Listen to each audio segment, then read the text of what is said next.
Shalom, pemirsa Hope Channel Indonesia yang diberkati Tuhan. Selamat datang kembali dalam program The Present Truth. Program yang akan mengupas poin-poin kebenaran firman Tuhan dan pengajaran yang relevan sepanjang masa. Pada episode yang lalu, kita telah mempelajari mengenai bertumbuh dalam Kristus. Dan topik hari ini adalah gereja. Seperti biasa, bersama dengan saya Pendeta Jurgen Lumentut dan narasumber kita, pendeta yang luar biasa, Pendeta Doni Krisutianto. Shalom Pendeta. Shalom, Apa kabar hari ini? sangat baik. Sangat baik. Terima kasih Pendeta untuk responnya. Dan Pendeta, saat ini kita akan mempelajari tentang gereja. Langsung saja, apa itu gereja Pendeta? Gereja adalah umat percaya yang dipanggil keluar dari dunia. Kita dapat baca ini di dalam 1 Petrus pasal yang kedua ayat yang ke-9. Di mana dikatakan, tetapi kamulah bangsa yang terpilih, imamat yang rajani, bangsa yang kudus, umat kepunyaan Allah sendiri, supaya kamu memberitakan perbuatan-perbuatan yang besar dari Dia, yang telah memanggil kamu keluar dari kegelapan kepada terangnya yang ajaib. Jadi di sini kita bisa membaca bagaimana umat kepunyaan Allah itu sendiri adalah dipanggil keluar dari dunia. Inilah asal kata dari gereja yang sebenarnya dari kata umum yaitu ekklesia. Ekklesia berasal dari dua kata Yunani, ek artinya keluar dan kaleo dipanggil. Ya. Meskipun di dalam bahasa Yunani ini bisa berarti kumpulan secara umum, seperti di dalam Kisah 19 ayat 39 ketika kita dapat baca di dalam Alkitab bahwa itu adalah perkumpulan umum, juga dipakai sebagai istilah perkumpulan Kristen. Dan itu kita baca di dalam Roma 16 ayat yang pertama. Namun keunikan arti kata ini bagi gereja yaitu dipanggil keluar seperti di dalam 1 Petrus 2 ayat 9 menunjukkan bahwa orang Kristen kemudian memiliki arti yang unik untuk mengartikan kata eklesia ini. Gereja tidak seperti yang dipikirkan oleh orang modern bahwa ketika disebut gereja itu adalah bangunan. Tetapi Alkitab mengajarkan bahwa gereja itu adalah umat, perkumpulan akan umat Tuhan. Di mana umat-umat yang ada di dalamnya adalah dipanggil keluar. Dipanggil keluar dari mana? Dipanggil keluar dari dunia. Maksudnya bagaimana? Dipanggil keluar dari kegelapan dosa. Karena sekarang di dalam ayat Alkitab bahwa kita pergi menuju kepada terang dari Tuhan yang ajaib. Jadi di dalam hal ini kita dapat melihat apa sebenarnya arti dari gereja itu. Gereja itu berbicara tentang umat dan bukan tentang bangunan. Ya. Dan arti gereja adalah dipanggil keluar. Jadi kumpulan orang-orang yang dipanggil keluar dari kegelapan. Dari kegelapan dunia, dari kegelapan dosa kepada terangnya yang ajaib. Terang itu adalah Yesus. Ketika Yesus berkata, akulah terang dunia. Jadi dengan demikian, ini adalah orang-orang yang menerima Kristus, orang-orang yang memiliki satu komitmen untuk hidup yang lebih baik di dalam Kristus dengan menuruti firman-Nya. Nah, itulah apa itu gereja. Terima kasih Pendeta. Dan kalau mau dilihat siapa yang mendirikan gereja ini? Ya, di dalam Alkitab kita dapati bahwa Kristus itulah yang mendirikan gereja. Jadi menarik bahwa berakar di dalam Kristus, dia juga yang mendirikan gereja, dia juga mati bagi kita. Wah, luar biasa. Alkitab itulah sebabnya Di dalam Yohanes 5 ayat 39 dikatakan, kitab-kitab suci itu memberikan kesaksian tentang aku. Karena semuanya kita lihat pelajaran ini berfokusnya kepada siapa? Pada Kristus ya. Pada Kristus. Karena inti dari kekristenan adalah kepada Kristus. Oh iya. Tanpa Kristus, maka kita tidak akan mengerti akan Roh Kudus juga. Kita tidak akan mengerti tentang Bapa. Nah, ketika berpusat kepada Kristus, maka kita kebenaran itu dibukakan kepada kita dengan baik. Dan dari mana kita tahu bahwa gereja itu didirikan oleh Kristus? Kristus sendiri yang mengatakannya. Di dalam Matius 16 ayat 18, di mana Alkitab berkata, "Dan aku pun berkata kepadamu, engkau adalah Petrus, dan di atas batu karang ini aku akan mendirikan jemaatku." Jadi pada waktu itu dia berkata kepada Petrus. Dan kita lihat bahwa di dalam ayat ini ada dua kata yang berbeda namun mirip. Itu adalah Petrus di dalam bahasa Yunani adalah Petros. Sedangkan batu karang itu adalah Petra. Jadi ada permainan kata yang tidak kelihatan dalam bahasa yang lain, Petrus dan Petra. Ketika Yesus berkata, engkau adalah Petrus, dan di atas batu karang ini yaitu Petra. Jadi ada yang menyalah tafsirkan bahwa Petrus itu adalah batu karang. Tetapi tidak. Ya. Di dalam Alkitab kita tahu siapa itu batu karang. Di dalam kitab Mazmur diulang-ulangi batu karang itu adalah Kristus sendiri. Ya. Jadi di sini kita lihat batu karang ini yaitu Yesus sendiri. Ya, aku akan mendirikan jemaatku. Jadi yang mendirikan jemaat itu siapa? Yesus sendiri. Aku pun berkata kepadamu, engkau adalah Petros. Petrus dari kata Petros itu artinya batu. Ya, batu. Jadi batu yang biasa gitu. Kalau Petra itu batu karang. Ya, batu karang kan besar dia, kuat. Kalau ini Petros, batu kecil. Jadi artinya batu yang lebih kecil dari batu karang. Nah, jadi pada waktu dikatakan, aku pun berkata kepadamu, engkau adalah Petrus. Dan di atas batu karang ini, aku akan mendirikan jemaatku. Dan alam maut tidak akan menguasainya. Jadi gereja itu yang mendirikan adalah Kristus. Dan alam maut tidak akan menguasainya. Jadi artinya sampai dia datang yang kedua kali, gereja Tuhan itu akan tetap ada. Dan itu janji dia. Kalaupun ada penganiayaan kepada gereja Tuhan, Tuhan akan tetap menyertainya. Karena Tuhan yang dirikan.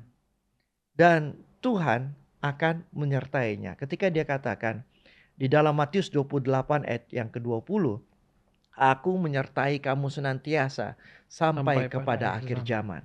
Ini menunjukkan bahwa Tuhan tidak akan meninggalkan gerejanya sendiri.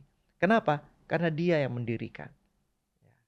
Jadi karena dia yang mendirikan, dia tahu bagaimana untuk menolong umatnya, menolong gerejanya. Dan selalu menyertai akan gerejanya. Ya, jelas menyatakan bahwa yang mendirikan ialah Yesus Kristus sendiri. Adalah batu penjuru, batu karang itu, Sir ya. Oke, terima kasih, Sir. Ini pertanyaan yang selanjutnya. Ada berapa macam gereja itu? Ada dua macam gereja. Di dalam Alkitab kita akan lihat nanti, yaitu ada gereja yang kelihatan dan gereja yang tidak kelihatan.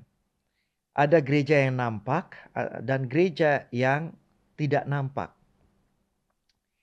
Kita dapat baca di dalam Yesaya 43 ayat 10.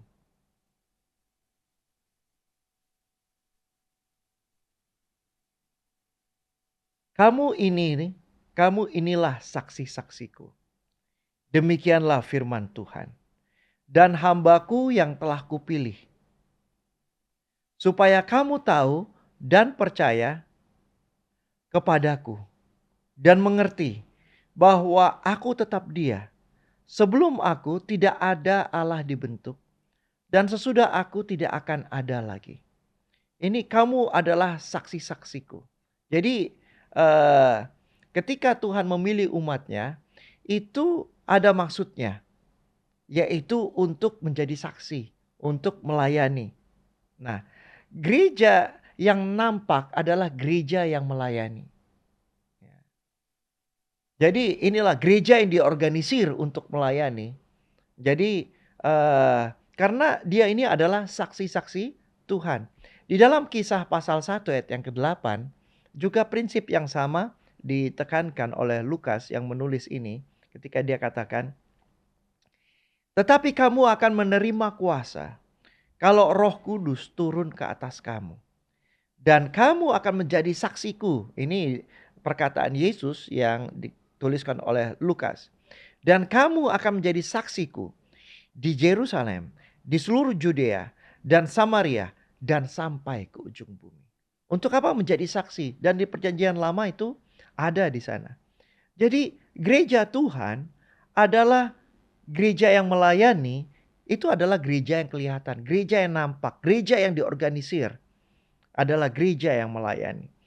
Ketika di dalam Matius pasal 28 ayat 19 dan 20 juga dikatakan di sana, pergilah, jadikanlah semua bangsa muridku dan baptislah mereka dalam nama Bapa, Anak dan Roh Kudus.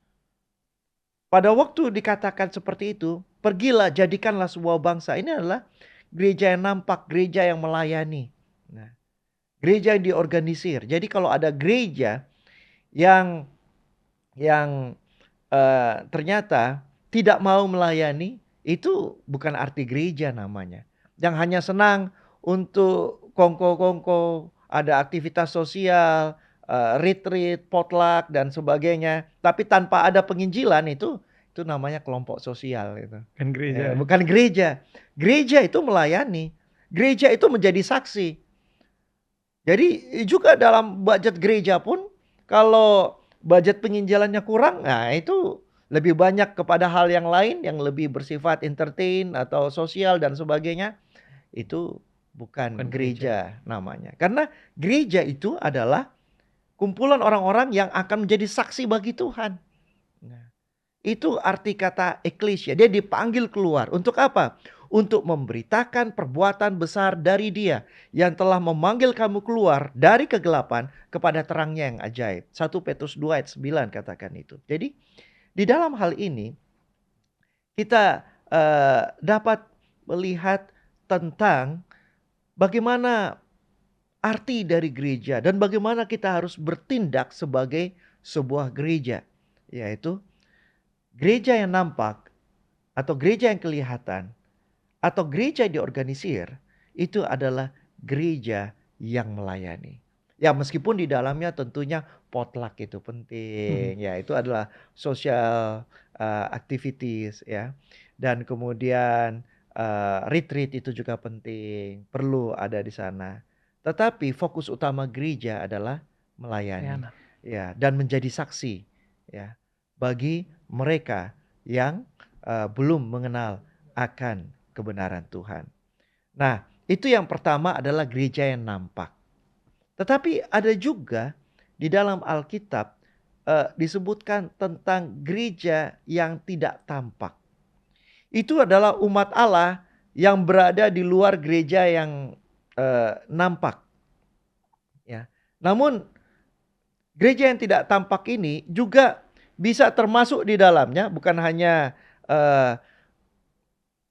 berada di luar gereja yang nampak, tapi gereja yang tidak tampak juga ini, atau gereja yang tidak kelihatan ini, termasuk di dalamnya adalah gereja yang nampak itu termasuk bagian. Karena gereja yang tidak nampak ini adalah gereja universal. Gereja universal. Gereja di mana kumpulan seluruh umat Tuhan dari tidak terbatas dari apakah dia adalah anggota gereja atau bukan. Karena apa? Yohanes 10 ayat 16 katakan. Ada lagi padaku domba-domba lain yang bukan dari kandang ini. Domba-domba itu harus kutuntun juga. dan mereka akan mendengarkan suaraku, dan mereka akan menjadi satu kawanan dengan satu gembala. Jadi ada lagi padaku domba-domba lain yang bukan dari kandang ini. Ya, ada umat-umat Tuhan yang bukan bagian dari gereja yang nampak, gereja diorganisir ini. Jadi entah di pelosok mana ada orang yang memang mengikuti Yesus atau menerima akan kebenaran firman Tuhan, ya. Atau orang yang sungguh-sungguh mencari Tuhan tapi tidak pernah kenal Yesus, ya. Jadi dan itu ada lagi selain itu di dalam Roma pasal yang kedua. Nah, di dalam Roma pasal yang kedua kita dapat baca mengenai hal ini, ya. Dikatakan di dalam Alkitab dimulai ayat 14 dan 15 dikatakan, apabila bangsa-bangsa lain yang tidak memiliki hukum Taurat oleh dorongan sendiri melakukan apa yang dituntut hukum Taurat itu, maka walaupun mereka tidak memiliki hukum Taurat, mereka menjadi hukum Taurat bagi diri mereka sendiri. Sebab dengan itu mereka menunjukkan bahwa isi hukum Taurat ada tertulis dalam hati mereka, dan suara hati mereka turut menjadi saksi, dan pikiran mereka saling menuduh atau saling membela. Jadi kalau ada yang menerima firman Tuhan, ya, atau menerima kebenaran Tuhan tanpa ada yang memberitakan, mereka tahu terang sejauh yang mereka tahu, dan tidak ada yang memberitahukan terang yang lain kepadanya, namun dia adalah pengikut Tuhan yang sungguh-sungguh. Nah, dia juga adalah orang yang berada di luar kandang. Dan ini adalah bagian juga. Jadi gereja yang tidak tampak adalah gereja universal. Ya, di mana tidak hanya orang yang berada di dalam gereja yang diorganisir, tetapi yang juga umat Tuhan yang terserak entah di mana, ya. Di negara-negara yang sulit untuk mendengar firman Tuhan pun ada juga di sana para penyembah Allah yang benar, yang mengikuti terang yang mereka terima meskipun tidak sejelas seperti yang umumnya dimiliki oleh umat-umat Tuhan. Namun kalau dia menghidupkan kebenaran yang dia tahu, ya, itulah domba-domba yang lain, ya. Jadi ada dua macam, gereja yang nampak, gereja yang tidak nampak. Nah, namun gereja yang tidak nampak ini adalah gereja universal, ya. Gereja di mana kumpulan umat Tuhan termasuk gereja yang nampak ini adalah bagian dari gereja yang universal ini. Jadi dengan demikian kita ini adalah di dalam satu kesatuan akan keluarga Allah. Baik, terima kasih Pendeta sudah menjelaskan ada berapa macam gereja itu. Pemirsa, jangan kemana-mana, tetap di Hope Channel Indonesia.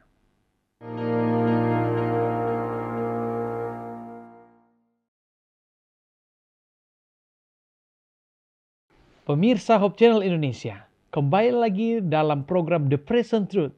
Dan saat ini kita sedang membahas tentang gereja. Dan ada pertanyaan lagi yang kita akan tanyakan kepada Pendeta Doni. Pertanyaannya adalah, apakah ada gereja ada di dalam perjanjian lama? Ya, kata gereja ada di perjanjian lama, bukan hanya di perjanjian baru. Ya, kita dapat baca. Jadi dari perjanjian baru kata eklesia. Nah, perjanjian lama adalah bahasa Ibrani, bukan bahasa Yunani. Eklesia adalah bahasa Yunani, perjanjian baru. Namun ada namanya Septuaginta, ya, atau Septuagint ini adalah Alkitab perjanjian lama yang berbahasa Yunani. Dan Alkitab perjanjian lama berbahasa Yunani ini juga menggunakan kata eklesia. Dan digunakan untuk maksud perkumpulan di sana. Di dalam Ulangan pasal 9 ayat yang ke-10, di sana dikatakan mengenai hal ini.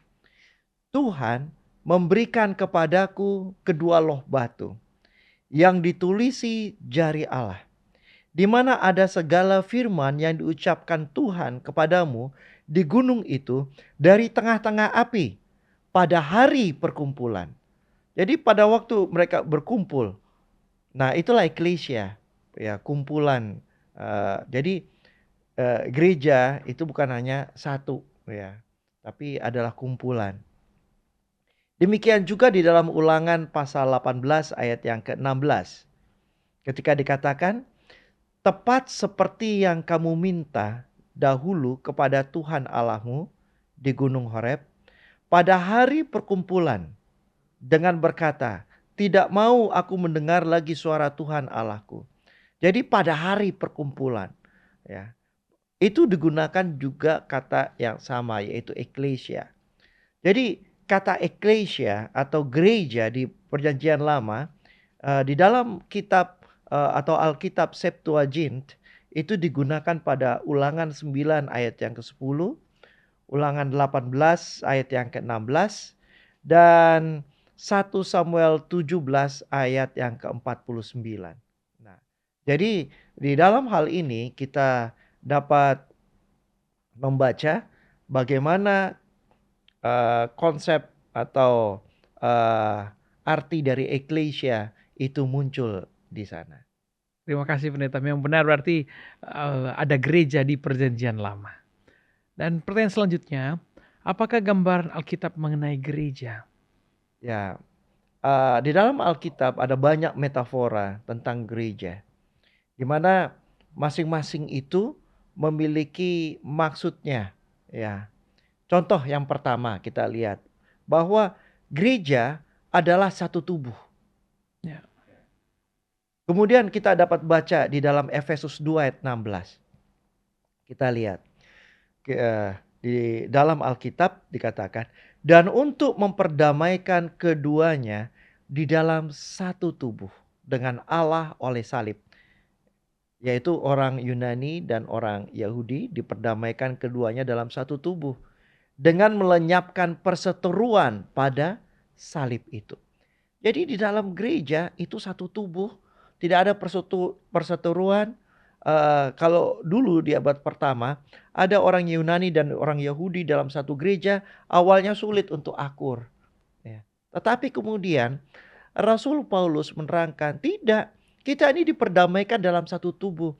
Tidak ada perbedaan Yunani, tidak ada perbedaan Yahudi. Demikian juga gereja saat ini. Tidak ada sebenarnya perbedaan antara suku Jawa yang mayoritas di Indonesia. Demikian juga dengan suku Batak. Demikian juga dengan suku Manado, Sunda, dan sebagainya. Ada ratusan suku di Indonesia. Jadi semuanya itu sama di hadapan Tuhan. Satu tubuh. Ketika kita menjadi percaya, tidak ada perbedaan di sana. Ya, semua harus memperlakukannya dengan equal, dengan sama. Ya. Sebab dalam satu roh kita semua. Di dalam 1 Korintus 12 ayat 13. Baik orang Yahudi maupun orang Yunani, baik budak maupun orang merdeka, telah dibaptis menjadi satu tubuh. Dan kita semua diberi minum dari satu roh. Ya. Jadi saat diberi makan dari makanan yang sama firman Tuhan, ya, dan juga diberi minum dari satu roh, baik Yahudi maupun orang Yunani, baik budak maupun orang merdeka. Jadi saya melihat ini adalah suatu hal yang sangat indah di dalam tubuh Kristus. Nah, saya melayani di satu organisasi, ya, di Filipina, ya, di Adventist International Institute of Advanced Studies, di mana di sana ada lebih dari 60 negara, ya, baik dosen maupun mahasiswanya yang ada di sana. Baik di sana hanya ada S2 dan S3, tapi tidak ada perbedaan mana yang orang Amerika, mana yang orang Eropa. Orang di sana Barat dianggap lebih daripada orang Asia, tidak. Nah, tidak ada peraturan untuk orang Amerika, itu juga untuk orang Indonesia. Untuk orang Eropa, itu juga untuk orang Filipina. Nah, Sama berlaku semuanya Ya, pendeta. jadi kalau kami sebagai dosen tidak bisa, rektornya juga nggak bisa. Nggak ada keistimewaan tertentu yang dimiliki, ya. Apalagi kita di dalam satu gereja, ya. Maka semua itu sama di dalam Tuhan, dan Tuhan itu tidak memandang bulu di dalam Alkitab. There is no favoritism, ya, di hadapan Tuhan. Tidak ada favoritisme di hadapan Tuhan. Jadi di sini menunjukkan bagaimana eee bahagianya apabila kita hidup sesuai dengan firman Tuhan. Gereja adalah satu tubuh, ya. Dan kemudian di dalam Filipi pasal 2 ayat yang kelima, hendaklah kamu dalam hidupmu bersama menaruh pikiran dan perasaan yang terdapat juga dalam Kristus Yesus. Jadi pikiran, perasaan yang sama di dalam Kristus Yesus. Di dalam hal ini ketika gereja itu ditekankan sebagai satu tubuh, apa maksudnya? Bahwa gereja itu harus satu pikiran dan satu perasaan di dalam Kristus. Jadi satu tubuh di mana kepalanya itu adalah Kristus.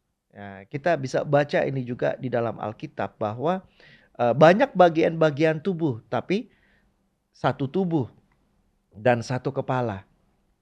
Dan kepalanya adalah Kristus. Dalam hal ini yang ditekankan gereja perlu, ya, sebagai satu gereja perlu memiliki perasaan dan pikiran yang sama dalam Kristus. Kristuslah yang menjadi standarnya, ya.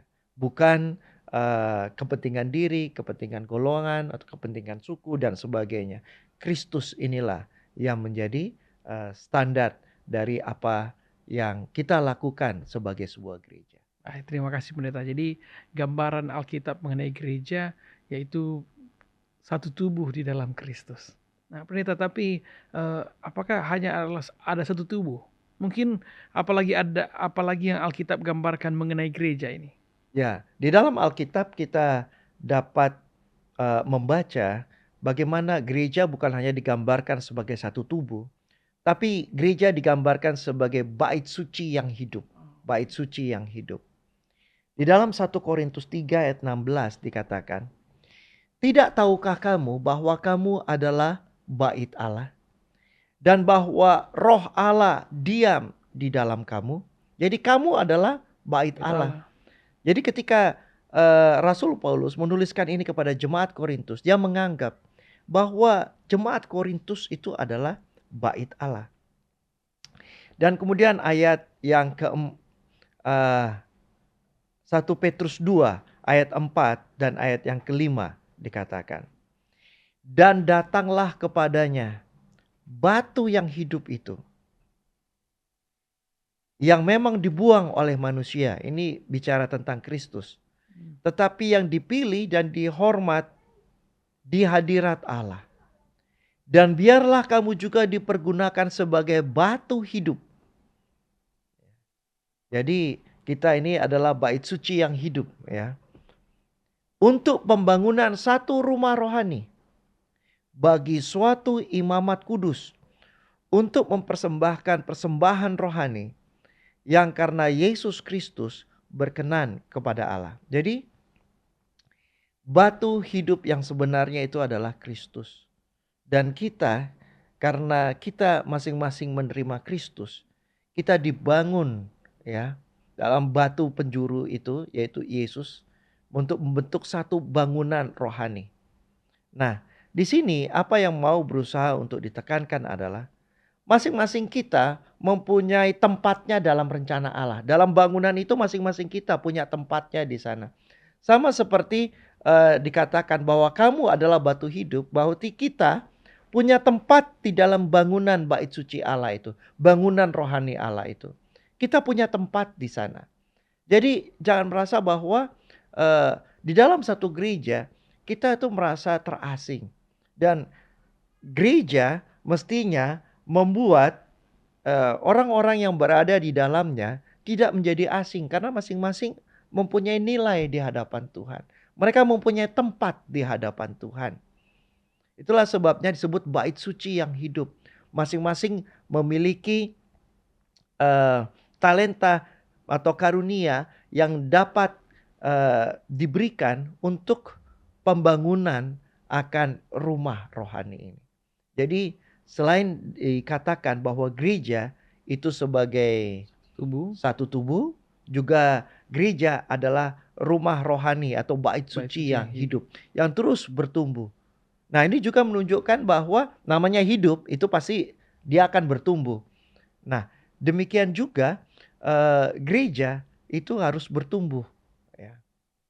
Dan uniknya bahwa di dalam Alkitab nanti kita lihat bahwa eh, ada satu gambaran yang lain yang Tuhan berikan tentang gereja di mana itu menunjukkan bahwa gereja bisa tersebar, ya. Tapi Oh, nanti kita akan bahas berikutnya. oke, terima kasih Pendeta. Dan bagaimana kalau mengapa gereja juga terkadang dikatakan sebagai pengantin? Nah, ya ini yang saya mau sampaikan bahwa di dalam Alkitab gereja dilambangkan dengan wanita, Ah, oke. ya, dengan wanita.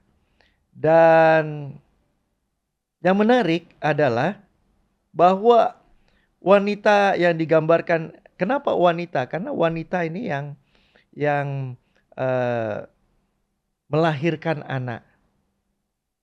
Artinya gereja digambarkan dengan wanita itu bertambah banyak kan, dari wanita melahirkan anak.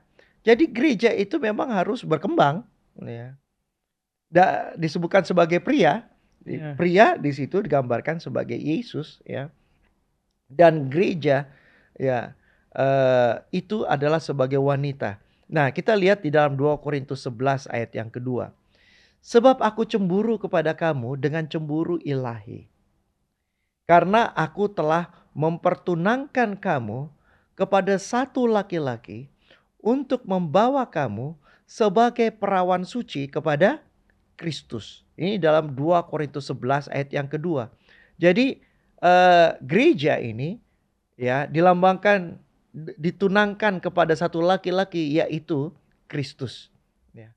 Dan ini digambarkan sebagai wanita yang suci karena dalam kitab Wahyu ada dua macam wanita, ya. Wanita pelacur di Wahyu pasal 17 dengan wanita yang suci di wanita, ya, di Wahyu pasal 12. Nah, di Wahyu pasal 12, wanita yang suci ini tuh juga memiliki anak di sana. Jadi dalam hal ini gereja sebagai pengantin wanita yang menunjukkan wanita yang suci menunjukkan akan pentingnya akan pembentukan karakter, ya.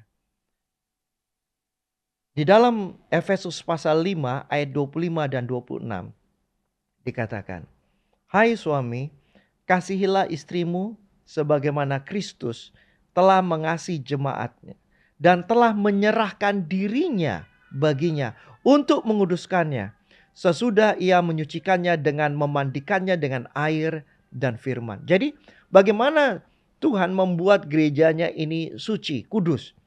Dengan memandikannya dengan air. Kita sudah tahu tadi air melambangkan akan pembersihan melalui Roh Kudus, melalui baptisan, Baptisan. ya. Dan firman. Ya. Jadi di sini Tuhan menyucikan jemaatnya melalui baptisan, melalui kuasa Roh Kudus dan melalui firman. Nah, disinilah menggambarkan bagaimana suci menunjukkan akan karakter. Ketika gereja dilambangkan sebagai pengantin wanita, menekankan pentingnya akan kesetiaan dan pembentukan karakter yang menyerupai Kristus. Jadi ketika dikatakan perawan suci itu membentukkan suatu karakter akan tabiat Kristus yang tidak bernoda. Sekali lagi kita tidak bernoda oleh karena darah Kristus yang menyucikan, ya. Bukan oleh karena kemampuan diri kita sendiri. Jadi gereja adalah sebagai pengantin wanita yang menunjukkan bahwa kita wanita yang suci, bahwa kita perlu untuk memiliki akan karakter yang baik, yang suci, sama seperti Kristus. Itulah sebabnya dikatakan, hendaklah kamu sempurna sama Sama seperti seperti Bapamu Bapamu. di sorga adalah sempurna. Namun itu kita tidak bisa sendiri. Kita hanya bisa menjadi bersih dan suci oleh karena kuasa Roh Kudus di dalam dan kuasa dari anak domba itu. Terima kasih pendeta, luar biasa. Sudah ada beberapa hal yang disampaikan tentang gereja ini. Dan pendeta, apakah ada lagi metafora gereja di Alkitab? Ya, Iya, tapi jangan dulu jawab pendeta. Oke, pemirsa, tetap di Hope Channel Indonesia.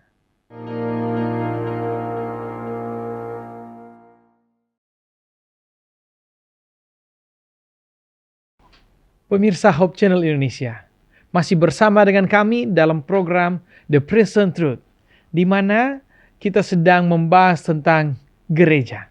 Mari kita lihat lagi pertanyaan. Apakah ada lagi metafora gereja di Alkitab?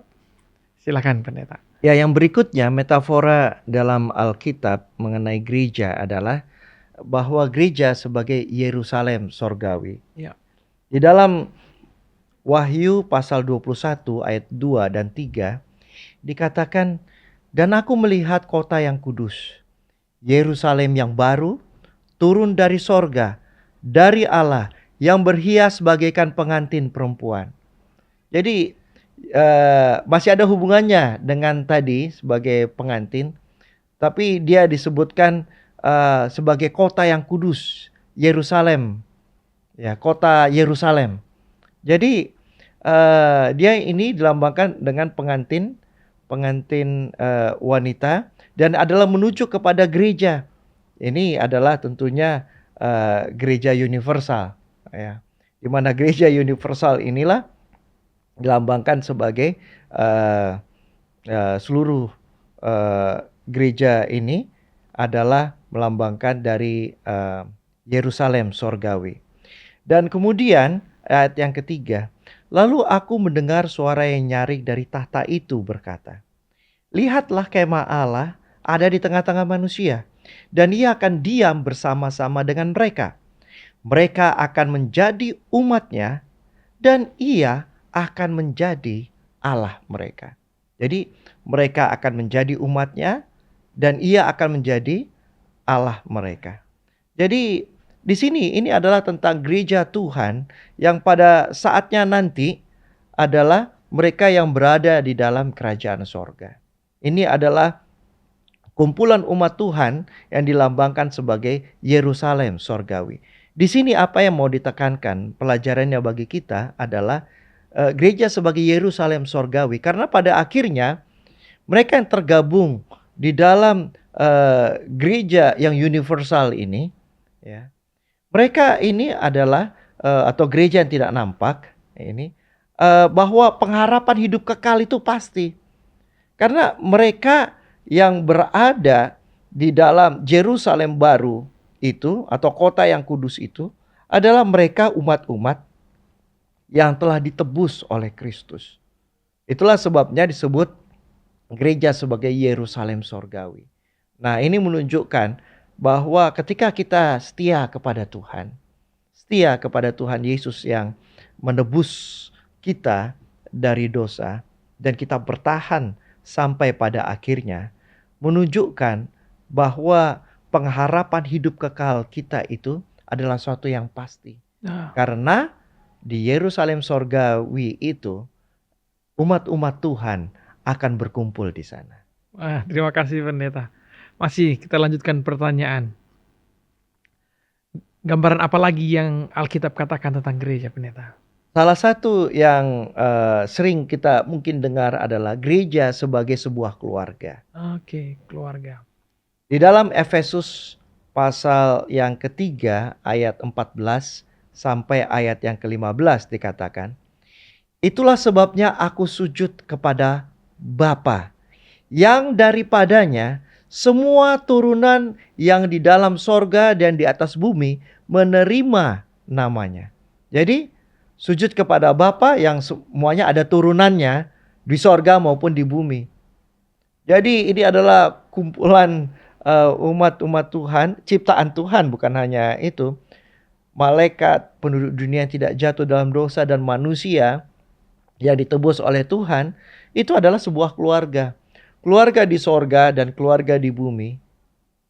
itu satu adalah dari Bapa yang di sorga. Nah, di dalam Efesus 2 ayat 19, jadi kitab Efesus ini banyak menekankan tentang keluarga. Demikianlah kamu bukan lagi orang asing dan pendatang, melainkan kawan sewarga dari orang-orang kudus dan anggota-anggota keluarga Allah. Ini berbicara kepada jemaat Efesus yang banyak dari mereka adalah bukan orang Yahudi. Dikatakan mereka bukan lagi orang asing dan pendatang, ya, melainkan kawan sewarga dari orang-orang kudus. Jadi keluarga negaraan sorga itu adalah sebuah keluarga dan anggota-anggota keluarga Allah. Jadi gereja adalah sebuah keluarga. Dan siapa bapaknya adalah Bapa kita yang di sorga. Nah, dan kita adalah semuanya anak-anak yang diadopsi masuk ke dalam keluarga Allah ini. Jadi di sini metafora ini menekankan akan adanya perhatian satu sama lain di dalam kasih. Satu sama lain di dalam kasih. Nah, gereja sebagai keluarga ini adalah baik kalau kita terapkan ya di dalam gereja kita, di mana kita memperhatikan satu dengan yang lain, sehingga ketika orang datang masuk ke dalam perkumpulan gereja umat Tuhan akan nampak persekutuan yang penuh kasih dan kasih Tuhan akan nampak di sana. Terima kasih pendeta. Kita masih bicara tentang gereja. Gereja ini. Mungkin masih ada lagi pendeta, kiasan yang mengenai gereja ini. Ya, masih ada lagi. Iya. Yaitu gereja sebagai tiang dan fondasi kebenaran. Gereja sebagai tiang dan fondasi kebenaran. Kita dapat baca di dalam Alkitab, di dalam 1 Timotius 3 ayat yang ke-15. Ketika dikatakan, jadi jika aku terlambat, sudahlah engkau tahu bagaimana orang harus hidup sebagai keluarga Allah, yakni jemaat dari Allah yang hidup, tiang penopang dan dasar kebenaran. Jadi gereja itu adalah tempat di mana kebenaran Allah itu dinyatakan di sana. Dia adalah tiang penopang dan dasar kebenaran. Gereja adalah tempat di mana di situ adalah kebenaran Tuhan diberikan, dan dengan demikian gereja harus menyampaikan itu kepada dunia.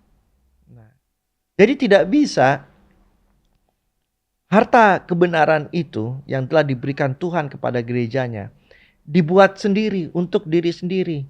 Nah, itu tidak ada ubahnya dengan apa yang terjadi dengan orang Yahudi di dalam abad pertama pada waktu Yesus datang. Bahwa kebenaran itu untuk mereka. Mereka tidak menyebar tapi tidak mau membagikan itu. Bahkan bersama-sama dengan orang non-Yahudi pun mereka tidak mau. Karena najis menurut mereka. Jadi di dalam hal ini gereja yang memiliki kebenaran itu harus bisa menjadi terang dunia dan garam dunia.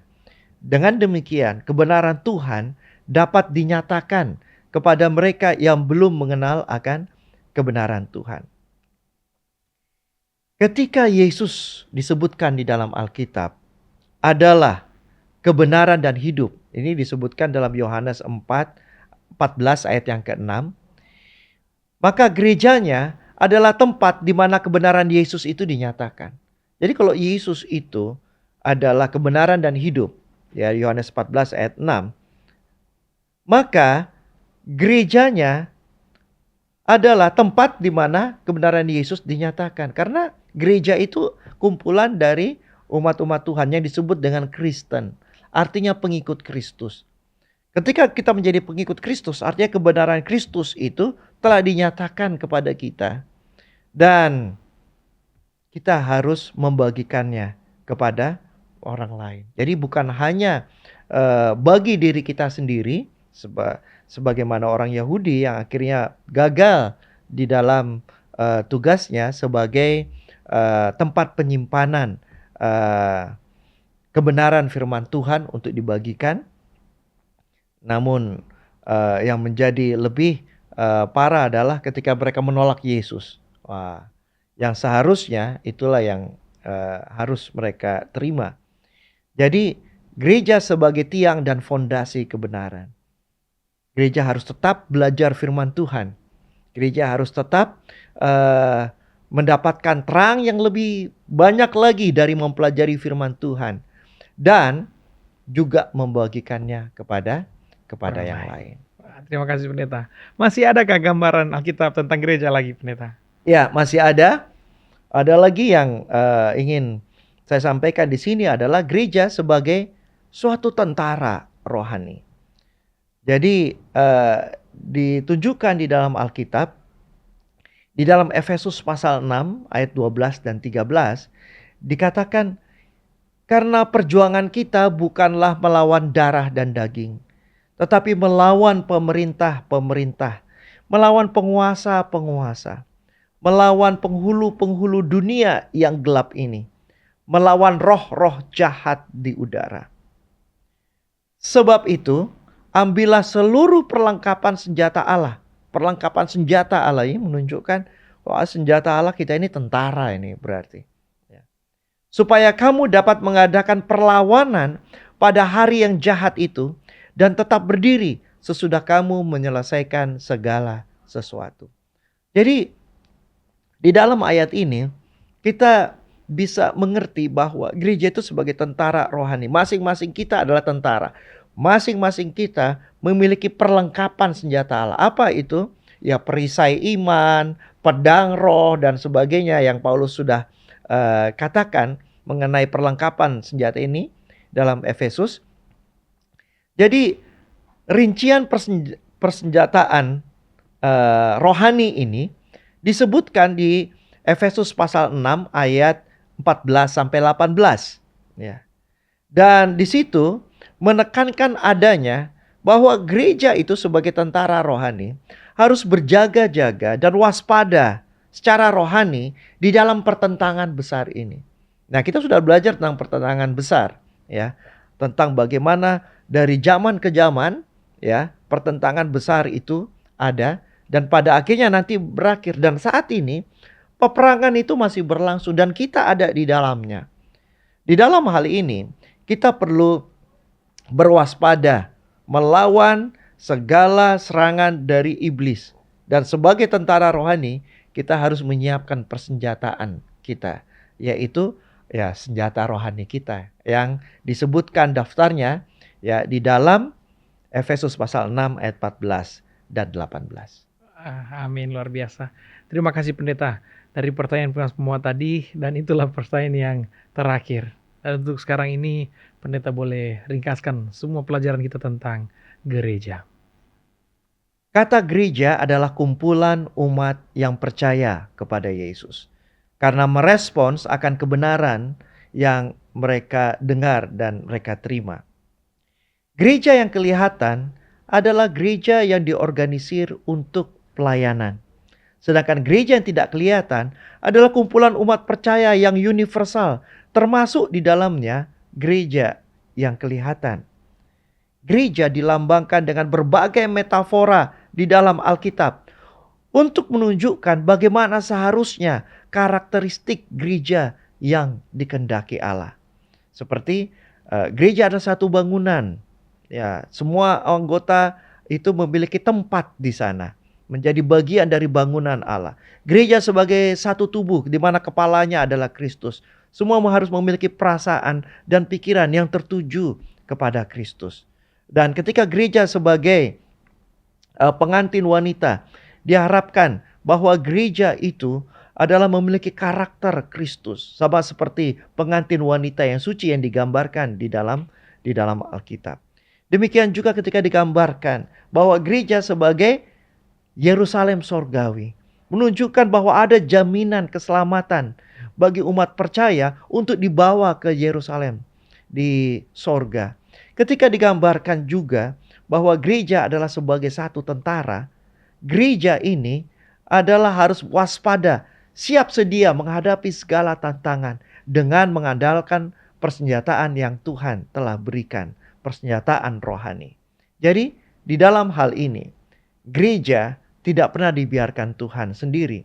Gereja diperlengkapi oleh Allah dan gereja telah diberikan akan satu janji kehidupan yang kekal dan akan bersama-sama di dalam Yerusalem baru. Tuhan memberkati kita untuk tetap setia di dalam gerejanya. Amin. Tuhan berkati kita tetap setia dalam gereja. Pendeta boleh tutup dalam doa. Kita berdoa. Bapa di sorga, terima kasih untuk firman Tuhan mengingatkan kami bagaimana pentingnya akan adanya satu gereja di mana kami boleh saling menguatkan, saling memperhatikan satu dengan yang lain.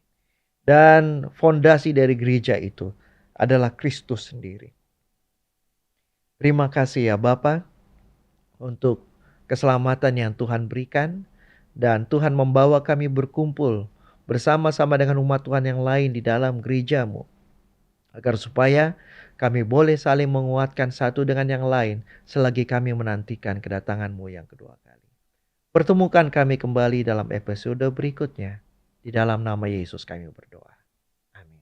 Amin. Terima kasih Pendeta Doni. Pemirsa Hope Channel Indonesia, puji syukur kepada Tuhan, selesai kita pada episode kali ini tentang gereja. Dan kami masih mengundang kita semua untuk boleh mengikut lagi akan episode selanjutnya. Karena pada episode selanjutnya kita pun akan menjawab beberapa pertanyaan. Dan diantaranya, apa arti umat yang sisa? Dan selanjutnya, apakah ini berhubungan dengan gereja yang nampak atau yang tidak nampak? Dan apa misi dari umat yang sisa ini? Nah, penasaran saudara? Mari kita tetap ikuti acara ini sehingga di episode selanjutnya kita pun masih ada bersama-sama dengan Hope Channel Indonesia dalam program The Present Truth. Terima kasih, Tuhan Yesus memberkati.